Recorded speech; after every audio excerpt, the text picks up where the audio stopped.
les Jones de nos jours, ça n'a aucun sens. Bien le bonjour, aujourd'hui on va parler d'un sujet passionnant. Mais genre vraiment. On va commencer direct. Le 2 mars 1972, le président Jean Bédel Bokassa se proclame à vie président de la République centrafricaine. Mais on va pas du tout parler de ça aujourd'hui. Mais le même jour, une fusée Atlas Centaure décolle et envoie une sonde très connue qui s'appelle Pioneer 10 vers Jupiter, cette planète-là. Et d'ailleurs, c'est la première sonde qui est partie voir les planètes externes du système solaire, c'est-à-dire derrière la ceinture d'astéroïdes, les planètes après Mars, Jupiter, Saturne, Neptune, Uranus, etc. De base, en fait, Pioneer était faite pour étudier Jupiter. Donc elle est partie, elle a fait ses mesures, etc., tout ce qu'il fallait vers Jupiter.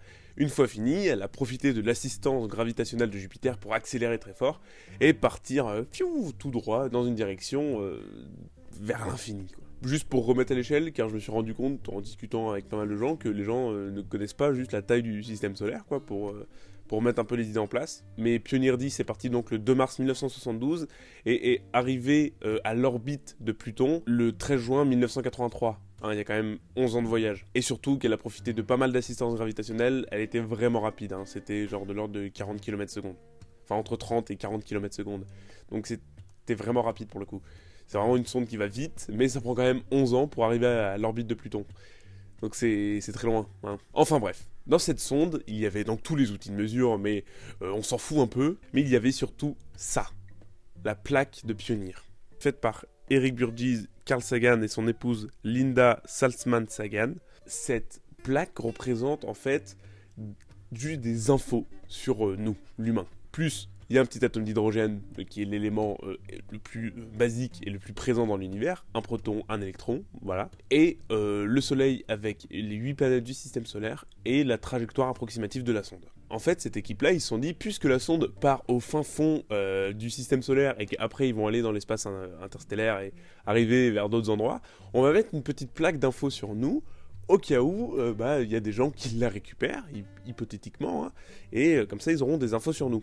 Encore faut-il qu'il la déchiffre, mais c'est pas trop compliqué, quoi. Il y a un homme, une femme, un atome d'hydrogène, le système solaire, ça va. Bon, du coup, encore pour remettre un peu à l'échelle, s'il la découvre, c'est pas avant des dizaines de milliers d'années. Et si on veut une réponse, il faudra attendre une dizaine de milliers d'années. Parce que rien que pour sortir de l'assistance gravitationnelle du Soleil et commencer à atteindre une autre étoile, c'est 40 000 ans. Voilà, donc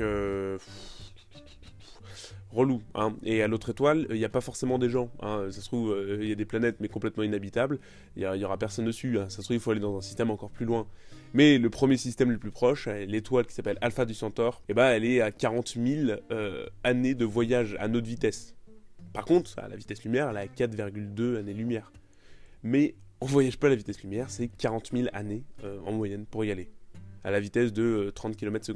Mais enfin bon, voilà, sur la plaque Pioneer, il y a cette plaque, la plaque de Pioneer, qui est partie au fin fond de l'espace et qui, on espère, un jour sera trouvée, parce que c'est trop stylé, juste trop stylé. Après le programme Pioneer, alors on a parlé de Pioneer 10, il y a eu Pioneer 11, et il y a eu toutes les Pioneer 1, 2, 3 jusqu'à 10, qui sont partis vers Mars, il y a eu plein de trucs. Mais après ce programme-là, il y a eu le programme Voyager. Et en fait, c'est le programme qui nous intéresse aujourd'hui. Les sondes Voyager 1 et 2 ont été lancées le 5 septembre et le 20 août 1977. Et oui, la deuxième est partie avant la première. Elles ont deux trajectoires différentes. Et vraiment, il faut comprendre que le programme Voyager va dans la continuité du programme Pioneer. Comme le programme Pioneer, les deux sondes partent pour étudier les planètes externes du système solaire, donc Jupiter, Saturne, Neptune, etc. etc. Et ensuite, elles vont pas s'arrêter là, elles vont partir dans le... pareil, dans l'infini de l'espace, en ligne droite, elles vont jamais s'arrêter. Outre les mesures qu'elles ont fait sur les planètes, les infos qu'elles nous ont envoyées, les photos qu'elles nous ont envoyées, elles sont parties avec chacune un disque d'or. Et c'est celui de Joule. Ah non, pas du tout, sinon les extraterrestres ne répondront pas. Bref, non, plus sérieusement, toujours à l'initiative de Carl Sagan et de sa fine équipe, ils décident de graver un disque d'or avec plein d'infos dessus. Le disque d'or ressemble à ça. Sur le disque, on peut voir donc un cercle qui nous explique le binaire, la fréquence de lecture du disque, le diagramme de lecture. Ensuite, on a un cadre avec un cercle. Normalement, si le disque est correctement décodé, c'est la première image qu'on voit. Ensuite, on voit deux atomes d'hydrogène à leur état fondamental. Et un dernier truc intéressant, c'est les espèces de lignes. Regardez bien, je vais vous remettre l'image. En bas à gauche du disque, il y a un point central avec des lignes qui partent dans 14 directions différentes. Regardez. Le centre, c'est le Soleil, et le reste, c'est la position de 14 gros pulsars, qui sont des objets qui émettent beaucoup d'ondes, qui sont faciles à repérer dans l'espace. Comme ça, si les hypothétiques extraterrestres lisent ce disque, ils peuvent comprendre où se trouve le Soleil. Revenons rapidement sur le cercle en haut à gauche. En fait, le cercle en haut à gauche représente tout simplement le disque. Et autour de ce cercle est défini en binaire. La barre droite, c'est le 1 et la barre horizontale, c'est le 0. La vitesse, en fait, en binaire, si on décode tout ce qu'il y a autour du disque, ça nous donne la vitesse de rotation du disque pour le lire correctement.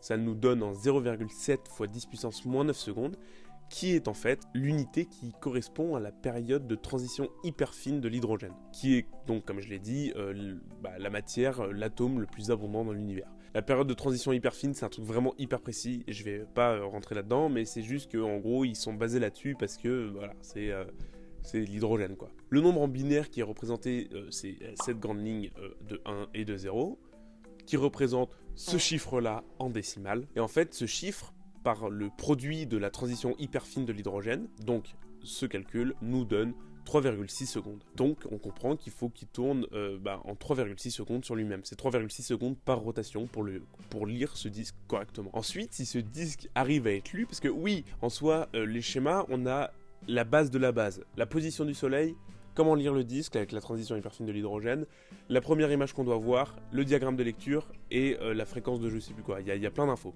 Et 2 atomes d'hydrogène. Sauf que après il faut lire ce disque. Parce qu'on nous explique comment le lire, mais après il faut vraiment le mettre sur un lecteur de disque et voir ce qu'il y a à l'intérieur, parce que c'est pas fini. Donc s'il arrive à être lu, on peut découvrir 116 images. Par exemple, il y a des côtes maritimes, une structure d'ADN, des unités physiques, un coucher de soleil avec des oiseaux en vol, un instrument de musique, des morceaux d'anatomie humaine.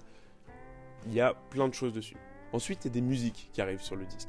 Donc évidemment, on retrouve en premier du Bach, parce que c'est la musique un peu originelle, quoi. C'est la grosse musique classique. Ensuite, il y a des musiques qui viennent d'un peu tous les pays, de plein de cultures différentes. Et donc voilà, on a pas mal de musique d'humains. Ensuite, on a des sons de la vie, en fait. C'est assez rigolo parce qu'on a genre une maman avec un enfant, des chants d'oiseaux, la forêt, la pluie, l'orage, une éruption volcanique, des bruits d'outils primitifs. Enfin bon, on a plein de trucs. Après, si le premier extraterrestre qui décode le disque, il entend d'une éruption volcanique, il va se dire c'est quoi cette merde là?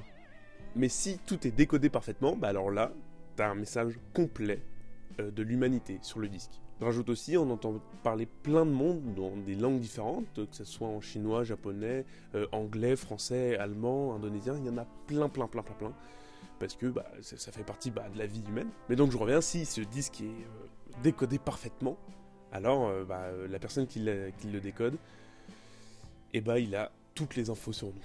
Il sait tout. Mais si un jour on a une réponse, attention spoiler, on sera mort.